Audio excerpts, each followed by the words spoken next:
चलिए स्टार्ट करते हैं question number 2 patient care and medical ethics का। तो क्वेश्चन नंबर 2 क्या है? What are the communicable disease, explain AIDS in details.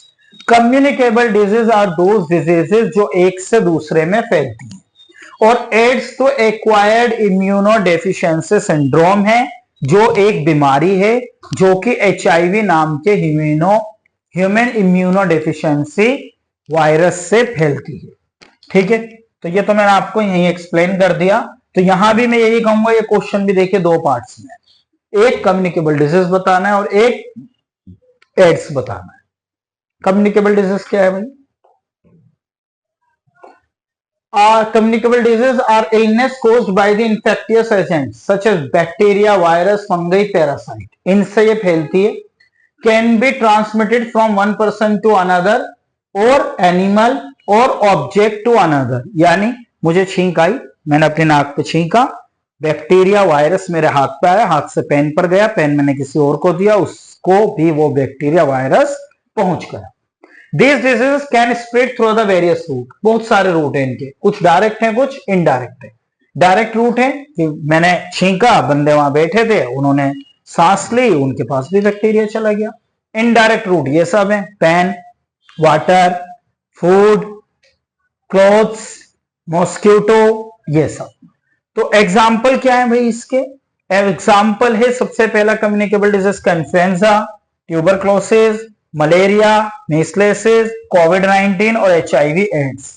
ये बीमारियां हैं जो कम्युनिकेबल हैं, जो हमें कम्युनिकेशन यानी एक दूसरे के कांटेक्ट में आने से फैलती है। इसीलिए कोविड-19 के टाइम पर लॉकडाउन लगाया गया ताकि कोई किसी के कांटेक्ट में ना आए। वो एक कम्युनिकेबल डिजीज थी, वो एक से दूसरे में फैल सकती थी। तो ये हो गया कम्युनिकेबल डिजीज। अब हम स्टार्ट करेंगे क्वेश्चन एड्स। क्या है भाई? मैंने अभी बताया था एक्वायर्ड इम्यूनो डेफिशिएंसी सिंड्रोम, जो हमारे इम्यूनिटी सिस्टम को वीक कर देता है। ठीक है, यानी इसमें ऐसा नहीं है एड्स वो मर गए। एड्स क्या करेगा? इम्यूनिटी को कम करेगा। जब इम्यूनिटी कम होगा तो उसकी वजह से आपको जो भी बीमारी होगी उससे आप लड़ नहीं पाएंगे। तो आपका जो डेथ होगी वो एड्स से नहीं, उन बीमारियों से होगी जो एड्स होने के बाद आपको होंगी, क्योंकि वो ठीक ही नहीं हो पाएंगे। क्योंकि बीमारी को सही करने के लिए आपका इम्यूनिटी सिस्टम स्ट्रांग होना चाहिए। ठीक है, तो ये हो गया भाई AIDS. HIV infects and progression to AIDS, suggest of HIV infection. Acute HIV infection के केस में क्या होता है? This is the earliest stage, यानी शुरुआती 2 से 4 हफ्ते होते हैं after the exposure to the virus, लेकिन अमूमन इसका पता नहीं चल पाता। तो यहां पर इसको पकड़ पाना बहुत मुश्किल है, क्योंकि आपको एड्स सिर्फ 2-3 तरीके से हो सकता है। नंबर 1, सेक्स के थ्रू, कि आपने किसी ऐसे पर्सन के साथ सेक्स किया जिसको ऑलरेडी एड्स था। अगर एड्स नहीं था तो आपको नहीं होगा। नंबर 2, आपने ब्लड ट्रांसफ्यूजन कराया, आपने खुद को खून चढ़ाया, और वो जो ब्लड था वो किसी ऐसे पर्सन का था जो एड्स HIV पॉजिटिव था, तो आपको हो जाएगा। नंबर 3, निडल शेयरिंग या रेजर शेयरिंग, यानी कोई ऐसी चीज जो ब्लड के कांटेक्ट में आई, जैसे निडल से डॉक्टर ने ब्लड लिया और सेम निडल से किसी और को लिया, लेकिन अगर फर्स्ट पर्सन को एड्स था तो सेकंड को भी होगा, नहीं था तो नहीं होगा। तो और कोई कम्युनिकेबल डिजीज हो सकती है। तो हमेशा ऐसे टाइम पर हमें चाहिए कि हम सेफ सेक्स करें हमेशा। नंबर 2, हम हमेशा न्यू निडल का यूज करें।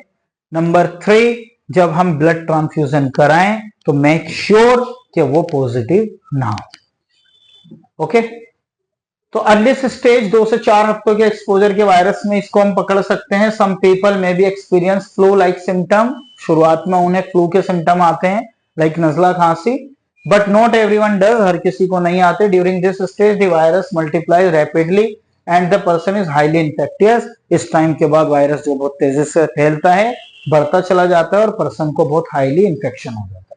क्रोनिक HIV इन्फेक्शन क्या है? In this stage the virus is still active but reproduce at very low level. Active है लेकिन उसकी जो पैदावारी है वो बहुत कम है। People may not have symptoms, only mild ones, एक आध सिम्टम होता है, या वो भी नहीं होता।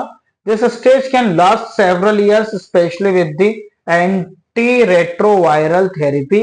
ART अगर उसका चलता रहता है तो ये काफी लंबे समय तक चलता है और उससे डेथ नहीं होती।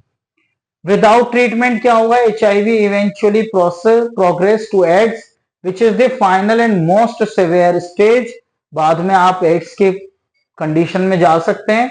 Eight this point the immunity system is also badly damage that the body can no longer fight off opposite infection और सर्टेन कैंसर्स।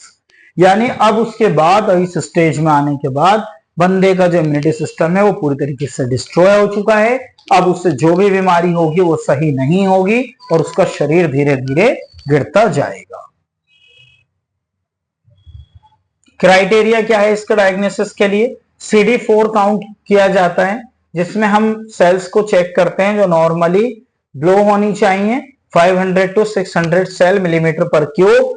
अपॉर्चुनिटीज क्या है इसमें इन्फेक्शंस की, द प्रेजेंस ऑफ वन और मोर ऑपर्ट्यूनिस्टिक इन्फेक्शन हो सकता है।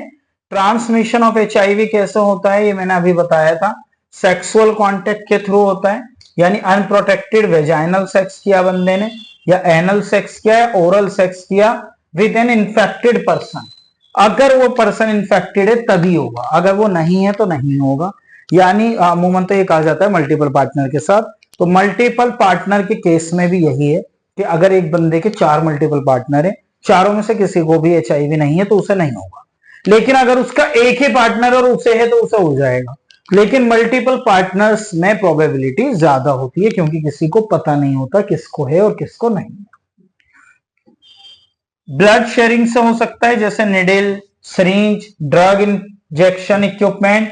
आपने देखा होगा जो नशेड़ी होते हैं वो एक ही निडल से सब लगा देते हैं तो वो निडल शेयर करते हैं। मदर टू चाइल्ड हो सकता है, लाइक वो ब्रेस्ट फीडिंग करा रही है, अगर मदर को है तो बच्चे को हो जाएगा। और दूसरा माँ के पेट में भी हो सकता है। नंबर 3 ब्लड ट्रांसफ्यूजन, ये मैंने आपको बता ही दिया था। HIV is not transmitted casual contact, जैसे हग करने से, हाथ मिलाने से, खाना खाने से या इंसेक्ट के बाइट करने से ये नहीं होता।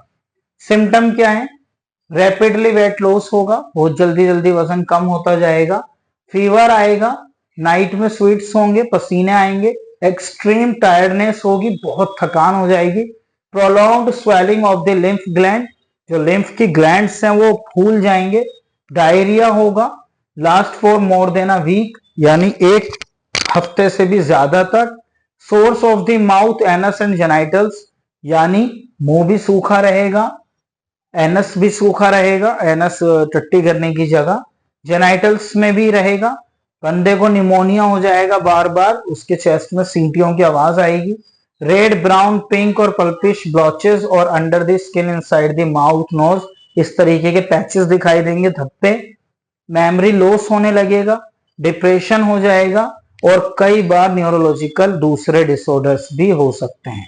डायग्नोसिस क्या है भाई, HIV की टेस्टिंग करा सकते हैं जो इसमें हम एंटीबॉडीज को डिटेक्ट कर लेंगे। डिटेक्ट करने के बाद कुछ टेस्टिंग भी हो सकती है। एक टेस्ट इसका न्यूक्लिक एसिड टेस्ट होता है जिसको नेट्स के नाम से जानते हैं। ट्रीटमेंट अमूमन कोई स्पेशली ट्रीटमेंट नहीं है, लेकिन ART इसका एक थेरेपी है जिसका यूज किया जाता है। ART is the use of HIV medicine to treat the infection. ठीक है, people on ART take a combination of HIV medicine और एवरीडे, तो वो हर दिन इसकी दवाइयां लेते हैं। प्रिवेंशन और मैनेजमेंट इसका किया जा सकता है। प्री एक्सपोजर प्रोफाइलेक्सिस नाम का इसका मैनेजमेंट है जिसमें मेडिकेशन दी जाती है HIV नेगेटिव पेशेंट को जिससे कि रिस्क कम हो जाए। पोस्ट एक्सपोजर क्या है, यानी आपको इन्फेक्शन होने के बाद तो a short term antiviral treatment दिया जाता है जिससे कि उसको इन्फेक्शन को कंट्रोल किया जा सके।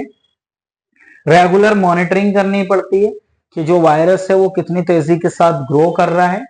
ग्लोबल इंपैक्ट और चैलेंजेस इसमें क्या है, पूरी दुनिया की समस्या है ये, क्योंकि जिसको भी HIV एड्स होता है वो अमूमन ज्यादातर किसी ना किसी से होता है। तो जैसे मुंबई का केस था, वहां पर एक बंदे को HIV एड्स था, उसने उस लेडी को बताया नहीं और उस लेडी के साथ मल्टीपल टाइम्स उसके कॉन्टेक्ट्स बने जिससे वो लेडी पॉजिटिव है। फिर उस लेडी ने वहां पर 40 लोगों को पॉजिटिव कर दिया, गुस्से में आकर उसने औरों के साथ कॉन्टेक्ट्स बनाए कि मुझे किया है ना, अब देखो। तो ये एक बहुत बड़ा ग्लोबल इंपैक्ट और चैलेंज है कि लोग इसको बजाय रोकने के फैलाते हैं। स्टिग्मा एंड डिस्क्रिमिनेशन है, people with HIV AIDS often face social stigma. लोग उनके साथ बैठते नहीं, खाते नहीं, उन्हें बिल्कुल निकाल के समाज से अलग कर देते हैं, तो ये भी एक प्रॉब्लम है। एक्सेस टू ट्रीटमेंट, ट्रीटमेंट तक पहुंचना बहुत मुश्किल है, यानी कमाई अच्छी होनी चाहिए। लो इनकम कंट्रीज में तो ये फैलता बहुत ज्यादा है और ट्रीटमेंट बहुत कम मिलता है। ऑनगोइंग रिसर्च है, गवर्नमेंट लगी हुई है 3 चीजों के पीछे, HIV, डायबिटीज और कैंसर। इवन गवर्नमेंट इसके लिए स्टार्टअप्स को पैसा भी देती है कि कैसे भी करके आप इसका ट्रीटमेंट या मैनेजमेंट को डिजाइन कीजिए। यहां पर क्वेश्चन नंबर 2 हो जाता है कंप्लीट। अब हम स्टार्ट करेंगे क्वेश्चन नंबर 3 नेक्स्ट वीडियो में। तब तक के लिए आप इसको पढ़िए और देखिए।